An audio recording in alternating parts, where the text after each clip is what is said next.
Bonjour, nous sommes le mercredi 15 juillet 2026 et le sujet est des robots humanoïdes qui réalisent une chirurgie avec des instruments médicaux classiques.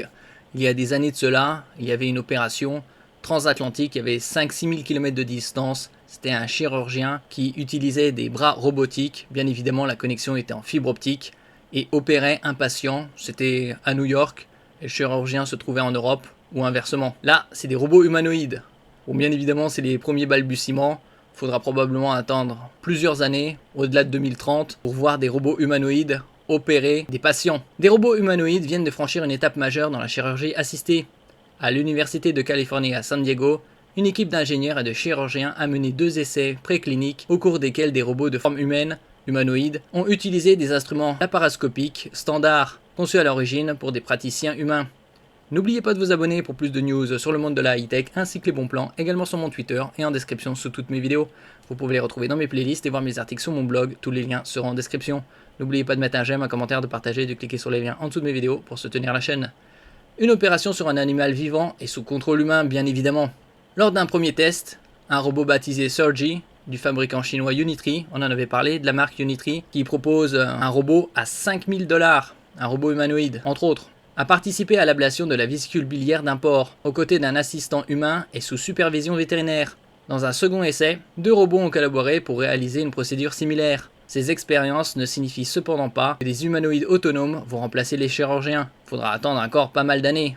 Ce sera plus coopération, surtout qu'un chirurgien, c'est 10 années d'études. En ce qui concerne la robotique humanoïde, il y a de plus en plus de degrés de liberté, de plus en plus agiles. Les machines étaient téléopérées et les tests restent strictement précliniques.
L'intérêt de l'approche est ailleurs. Contrairement aux grands systèmes chirurgicaux spécialisés, souvent volumineux et coûteux, Surgy pèse environ 27 kg et peut manipuler des outils déjà présents dans les blocs opératoires. Michael Yip, professeur d'ingénierie et co-auteur de l'étude, estime que les robots humanoïdes téléopérés et autonomes ont un vrai potentiel pour améliorer l'accès à des chirurgies critiques, surtout à distance. On parle également dans un futur très lointain, genre des missions sur d'autres planètes. Une solution pour les zones isolées ou les situations d'urgence.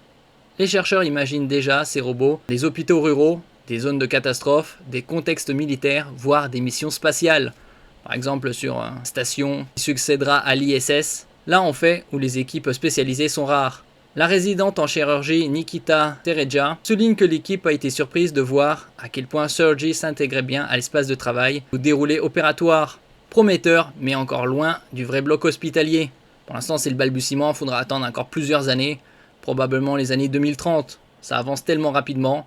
L'intelligence artificielle, il y a également la robotique qui est de plus en plus précise. Les essais ont aussi révélé des limites, notamment la latence, la lenteur d'exécution et la nécessité de recalibrage. Malgré ces quelques bémols, l'intérêt demeure réel.